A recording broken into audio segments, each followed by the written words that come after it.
എന്താണ് ഇവിടെ കിടന്ന് ചുറ്റി കളിക്കുന്നത്? എടുക്കാൻ വന്നതാ. കാര്യം പറഞ്ഞ അതെ, എന്താ ഇത്? കിമ്പളാണ്, വെച്ചോളൂ. ഞാൻ അന്തസ്സായിട്ട് ജോലി ചെയ്ത് ശമ്പളം മേടിക്കുന്നുണ്ട്. എനിക്ക് കിമ്പളം വേണ്ട. കിമ്പളം വാങ്ങണ വേറെ ആരെങ്കിലും എന്താ ഇവിടെ? കുമ്പളത്തുകാരൊരു രാവുണ്ണിയുണ്ട്, അവനിന്ന് ലീവാ, വന്നില്ല. ഇപ്പൊ ഞാൻ മാത്രമേ ഉള്ളൂ. എനിക്ക് ലേശം മറ്റവനെ വാങ്ങാനായിരുന്നേ. മറ്റവനോ? മദ്യോ? കാർന്നവരെ നിങ്ങൾ എന്തൊന്നാണ് വിചാരിച്ചത്? മദ്യപിക്കാൻ ഇത് ബാർ അറ്റാച്ച്ഡ് ഹോസ്പിറ്റൽ ആണെന്ന് കരുതിയോ? നിങ്ങൾ ഈ പറഞ്ഞത് വേറെ ഏതെങ്കിലും അറ്റൻഡർമാരോ ആയിരുന്നെങ്കിൽ നിങ്ങൾ അപ്പനെ മോനെ ഇന്ന് എന്നെ ഡിസ്ചാർജ് ചെയ്തേനെ. നിങ്ങൾക്ക് മര്യാദ ഇല്ലെങ്കിൽ ഈ ഹോസ്പിറ്റൽ ഒരു മാന്യത ഉണ്ട്, അറിയാമോ? കാശെട്. സാധനം വാങ്ങിക്കാനുള്ള കാശെടുക്കാൻ ഏത് വേണം, എത്ര വേണം? 1 പൈന്റ് റം. 1 പൈന്റ് മതി. അപ്പൊ ചേട്ടന് വേണ്ടേ? കന്നാലി അപ്പൊ നീ കഴിക്കല്ലേ? എങ്കിൽ പിന്നെ പുള്ളു തന്നെ ആയിക്കോട്ടെ. കെട്ടിപ്പിടിച്ച് കണ്ട് കാശെടുക്ക. എടുക്കാലോ. ഉണ്ടുണ്ട്, തികച്ചുണ്ട്. അഴു കൂടുതലോ? 3 സോഡ.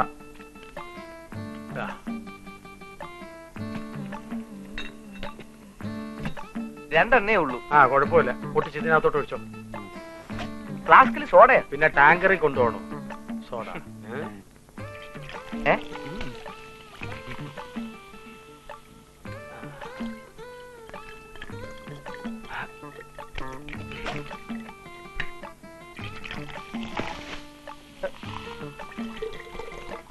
ഒഴിക്കേ. ബാക്കി പൈസ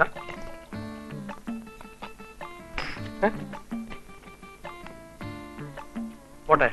കുപ്പി താനെടുത്തോ.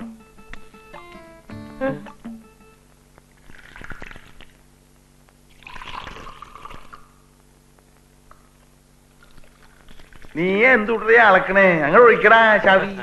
കാർന്നവരെ, എന്തിനും ഒരു അളവുള്ളത് നല്ലതാ. ഇക്കാലത്ത് സ്നേഹം വരെ അളന്നല്ലേ കൊടുക്കുന്നത്. നീ കൊറിക്കാനൊന്നും വാങ്ങിയിട്ടില്ലേ? വെളിയിൽ നിന്ന് എന്തിനാ വാങ്ങുന്നത്? എല്ലാം ഇവിടെ തന്നെ ഉണ്ടല്ലോ. Multivitamin, calcium Sandoz, Supradyn, Gelusil. നീ എന്തുട്ടേ പറയണേ? കപ്പലണ്ടിക്ക് പകരം ഗുളിക കഴിക്കേ. ഇതൊക്കെ വിറ്റാമിൻ ആണ്. മദ്യം വിഷമാണെന്നല്ലേ പറയാറ്. മദ്യത്തിന്റെ കൂടെ ഈ വിറ്റാമിൻസും കൂടെ കഴിച്ചാൽ എല്ലാം ബാലൻസ് ആയി, ലിവർ ഓക്കെ. വേണമെങ്കിൽ ഇതെല്ലാം കൂടി മിക്സ് ചെയ്ത് പിൽസ് മിക്സറായിട്ടും കഴിക്കാം. ഭക്ഷണത്തിന് മുൻപോ പിമ്പോ എങ്ങനെ വേണേലും കഴിക്കാം, പക്ഷേ മാറിപ്പോരുത്. ഒരു ദിവസം വിറ്റാമിൻ ആണെന്ന് കരുതി സ്ലീപ്പിംഗ് പിൽസ് എടുത്ത് കഴിച്ചു, 2 ദിവസം ഉറങ്ങിപ്പോയി. കറുതൽ കഴിക്കും.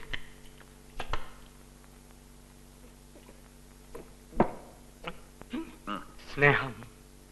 എനിക്ക് ഇതിനോട് സ്നേഹം ഉണ്ട്, അതുകൊണ്ടല്ലേ ഇത് വാങ്ങാൻ പറഞ്ഞേ. സ്നേഹം വരുന്നു. എനിക്ക് നേരത്തെ വന്നതാ, നിനക്ക് ഇപ്പോഴല്ലേ സ്നേഹം വന്ന എന്നോട്? അല്ല, നഴ്സ് സ്നേഹലത വരുന്നെന്ന്. കാരണം ഈ മറവിൽ ഒളിച്ചോ, ഞാൻ വിളിക്കുമ്പോ വന്നാ മതിയേ. അതൊക്കെ ഞാൻ മാറ്റിക്കൊള്ളാം.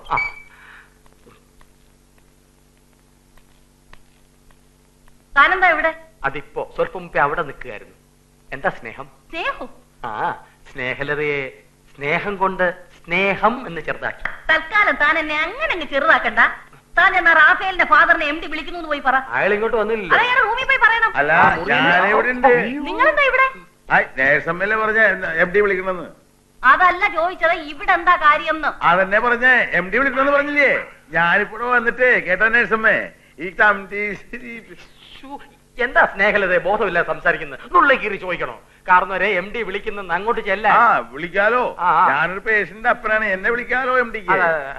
ഒന്നാ വഴി വഴി. അതന്നെ.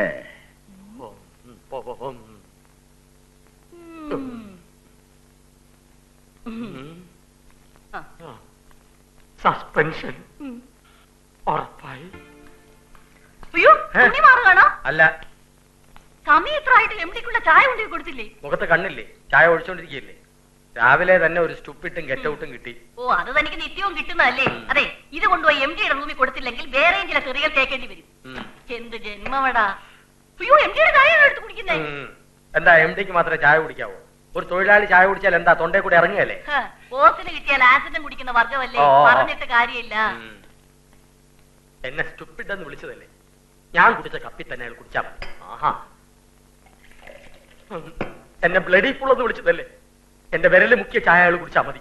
പൊള്ളുന്നെങ്കിൽ പൊള്ളട്ടെ, കുഴപ്പമില്ല. മുതലാളിയാണെന്ന് കരുതി ഒരു തൊഴിലാളിയോട് മര്യാദ കടായിട്ട് പെരുമാറുന്നത്. ഒരു തൊഴിലാളിയെ മർദ്ദിച്ചാൽ അറ്റൻഡർ കുടിച്ചതിന്റെ അവശിഷ്ടം ഡയറക്ടർ കുടിക്കേണ്ടി വരും. വലിയ വലിയ മുതലാളിമാരോട് ഞങ്ങൾക്ക് ഇങ്ങനെയല്ലേ പ്രതികാരം ചെയ്യാൻ പറ്റും. അതാ അതിന്റെ തത്വശാസ്ത്രം.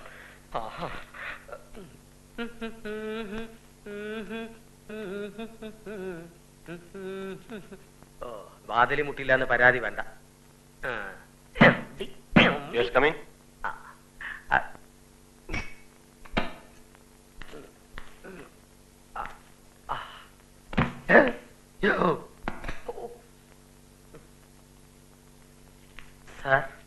എന്താ ഇങ്ങനെ? എങ്ങനെ? ഫയലിന്റെ പുറത്താണോ ചായ കൊണ്ടുവരുന്നത്? ഫയല്, ചായ, ട്രേ. സാധനം 3 എണ്ണമില്ലേ, കൈ 2 എണ്ണമല്ലേ ഉള്ളൂ, അതുകൊണ്ട് ട്രേ ഒഴിവാക്കി. Don't repeat this. Thank you sir. ഓടോ.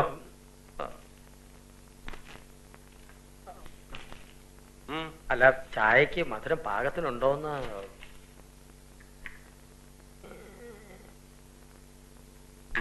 ഈ ടൈപ്പ് ചായ ഇനിയും വേണോ സാർ? ഓടോ.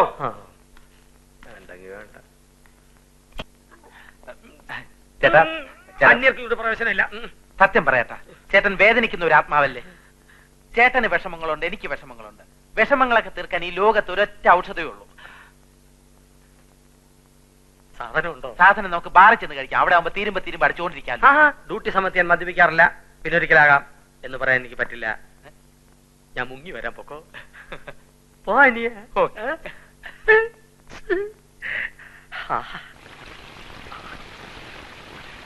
അയമുട്ടി നല്ലവന. അല്ലെങ്കിൽ ഇക്കാലത്ത് ആര് 2 ഫുൾ ബോട്ടിൽ ചക്കാത്തിനും വേണ്ടി ചേരും? എന്റെ എല്ലാ രഹസ്യങ്ങളും ഞാൻ അവനോടും പറഞ്ഞു, അവന്റേതെല്ലാം എന്നോടും പറഞ്ഞു. ഈ മഴ കണ്ടോ? ഈ മഴ ഇടുക്കി പെയ്തിരുന്നെങ്കിൽ പവർ കട്ട് മാറിയാന്. അതെങ്ങനെ മനുഷ്യര് നെറിയേട് കാണിക്കല്ലേ? അപ്പൊ പിന്നെ പ്രകൃതി നെറിയേട് കാണിക്കാണ്ടിരിക്കുവോ? ജൂണിൽ പെയ്യേണ്ട മഴ ജൂലൈ പെയ്യും. ഒന്നും ശരിയല്ല. മൊത്തത്തിൽ ഒരു പൊളിച്ചുപണി അത്യാവശ്യമാണ് ഇവിടെ. എംഡിയോട് പറഞ്ഞാൽ പൊളിച്ചെടുക്കാനുള്ള എല്ലാ ഒത്താശകളും അദ്ദേഹം തന്നെ ചെയ്തു തരും. തന്റെ കാര്യങ്ങളൊക്കെ അറിഞ്ഞിട്ട് പുള്ളിക്കാരൻ ഭയങ്കര ഹാപ്പി ആയിട്ടിരിക്കുക.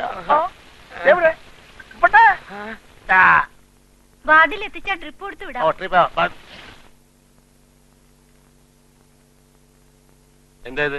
ഈ മാസം ആദ്യം ഉണ്ടായ വീൽ ചെയർ സംഭവത്തിൽ എന്റെ ശമ്പളത്തിൽ പാതി കട്ട് ചെയ്യുമെന്ന് പറഞ്ഞിരുന്നല്ലോ. ഇന്നലത്തേതും കൂടി ആയപ്പോ അത് മുഴുവനും കട്ട് ചെയ്യുമെന്ന് എനിക്ക് ഉറപ്പായി. ഇനി ഞാനിവിടെ ജോലി ചെയ്തുകൊണ്ട് നിങ്ങൾക്കല്ലാതെ എനിക്ക് യാതൊരു പ്രയോജനവും ഇല്ലെന്നും മനസ്സിലായി. ഇതെന്റെ രാജിക്കത്താണ്, സ്വീകരിച്ചാലും. അത്രേ ഉള്ളൂ. നിക്ക, ഇന്നലെ താൻ എന്തൊക്കെ ചെയ്തെന്ന് വല്ല ഓർമ്മയുണ്ടോ? സ്വപ്പം മുമ്പാ കെട്ടിവിട്ടത്. മറ്റുള്ളവർ പറഞ്ഞറിഞ്ഞു. ആംബുലൻസിന്റെ ചില്ല് മൊത്തത്തിൽ തകർത്തു. മോർച്ചറി കയറി 2 ശവശരീരങ്ങളെ തെറി വിളിച്ചു. പിന്തിരിപ്പിക്കാമെന്ന വാച്ച്മാന്റെ കർണത്തടിച്ചു. അയാളുടെ ഒരു പല്ല് പോയി. ഓക്സിജൻ സിലിണ്ടർ ആണെന്ന് കരുതി സ്നേഹലതയെ പൊക്കിയെടുത്ത് 104 ഹാജിയാരുടെ മുറി വെച്ചു കൊടുത്തു. പച്ചവെള്ളമാണെന്ന് കരുതി 304 ആസ്മ പേഷ്യന്റിന്റെ വായിലെ സ്പിരിറ്റ് ഒഴിച്ചു കൊടുത്തു. അയാൾ വലിച്ചു കിടക്കുകയാണ്. മതി മതി മതി. ഇനിയുണ്ട് സാർ. ഒന്നും കേൾക്കണ്ട. ഡ്യൂട്ടി സമയത്ത് മദ്യപിച്ച് ലക്ക് കെട്ടാൽ എന്തൊക്കെ സംഭവിക്കുന്നു ഇപ്പൊ മനസ്സിലായല്ലോ. നാളെ മുതൽ തന്നെ പ്രൊമോഷനോടെ ഫാർമസിയിലേക്ക് മാറ്റാൻ തീരുമാനിച്ചിരിക്കുകയാണ്. മുതലാളി, നാശനഷ്ടങ്ങൾ ഉണ്ടാവാതെ സൂക്ഷിക്കാൻ വേണ്ടിയാ ശമ്പളത്തിൽ നിന്ന് പണം കട്ടിയെന്നൊക്കെ പറഞ്ഞത്. മനസ്സിലായോ? മാസ ശമ്പളം 1 പൈസ പോലും കുറയാതെ ഗോപാലിനെ തരാൻ ഞാൻ പറഞ്ഞിട്ടുണ്ട്. അങ്ങ് ഇത്രയും വലിയൊരു മനസ്സിന്റെ ഉടമയാണെന്ന് ഞാൻ അറിഞ്ഞിരുന്നില്ല. അങ്ങ് എന്റെ ദൈവമാണ്, എന്റെ അച്ഛനാണ്. അങ്ങയെ ഞാൻ തെറ്റിദ്ധരിച്ചു. സാരമില്ലടോ. ഇനി ഞാനൊരു സത്യം പറയട്ടെ. അങ്ങൊരു ബൂർഷയാണെന്ന് കരുതി ദിവസവും തന്നുകൊണ്ടിരുന്ന ചായയിൽ ഞാൻ മനഃപൂർവ്വം വിരലുകൊണ്ട് ഇളക്കിയിരുന്നു. എല്ലാ ദിവസവും ഞാൻ കുടിച്ചതിന്റെ മിച്ചമാണ് അങ്ങ് കുടിച്ചുകൊണ്ടിരുന്നത്. എടോ, എന്തിനധികം പറയണം, എന്റെ എച്ചിലാണ് അങ്ങ് കുടിച്ചുകൊണ്ടിരുന്നത്. You are dismissed.